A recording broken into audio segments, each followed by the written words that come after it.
If you grew up with a narcissistic parent, you didn't develop a personality.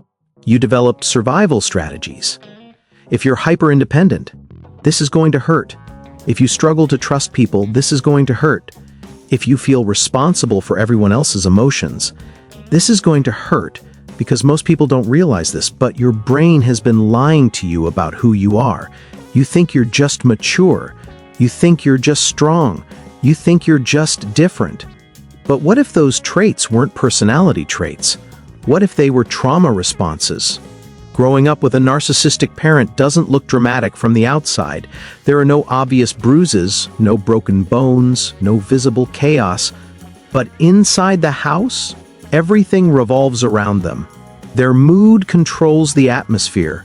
Their opinion becomes truth. Their validation becomes oxygen. And slowly, you disappear. You learn. Don't upset them. Don't outshine them. Don't challenge them. Don't need too much, because when you did, you were ignored, mocked, compared, shamed, or emotionally punished. So your brain adapted. And that adaptation created 4 unusual traits that almost every child of a narcissistic parent carries into adulthood. And the scariest part, you probably think they're strengths. Let's break this down. Psychologists call this narcissistic family conditioning, and once you understand it, you'll see why you act the way you do. In a healthy family, the parent regulates the emotional environment. In a narcissistic family, the child regulates it. Read that again. You were the emotional manager. Your relationships, your habits, even your confidence. All of it is influenced by this one psychological pattern.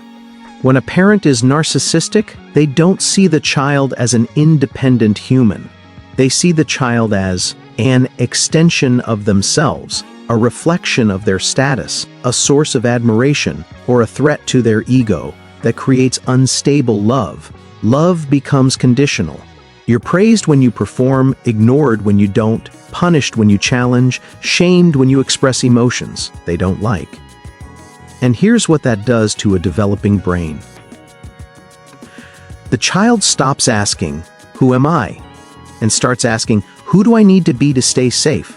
That question rewires everything. Your nervous system becomes hyper-alert. You scan faces, you monitor tone, you anticipate conflict. Not because you're anxious by nature, but because your safety depended on prediction.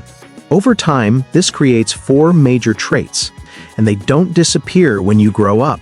They follow you into friendships, romantic relationships, work environments, even your self-talk. You may be successful, but inside, you feel like you're still proving something. You may be kind, but inside you feel like you're still earning love. You may look confident, but inside you fear being found out. This isn't weakness. This is conditioning. And if you don't become aware of it, you'll unconsciously recreate the same emotional dynamics in adulthood.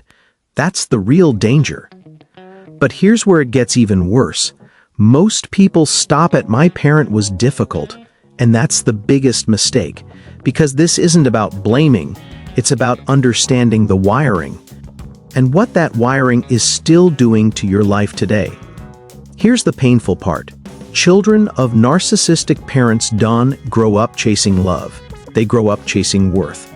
Psychology says people don't overachieve because they're ambitious. They overachieve because they're afraid they're nothing without performance. Let that sink in. If you feel anxious when you're not productive, if you feel guilty resting, if criticism feels like rejection, that's not ambition. That's a nervous system that learned, "I am only safe when I am valuable." But here's the part nobody wants to admit. Some of these traits look powerful. In fact, they get rewarded, which is why you don't question them. And this next part explains why your life hasn't changed yet. Let's break down the 4 unusual traits. Trait first, hyper-independence. This happens because depending on your parent felt unsafe. Your brain does this to protect you from disappointment. Your mind thinks, "If I don't need anyone, no one can hurt me."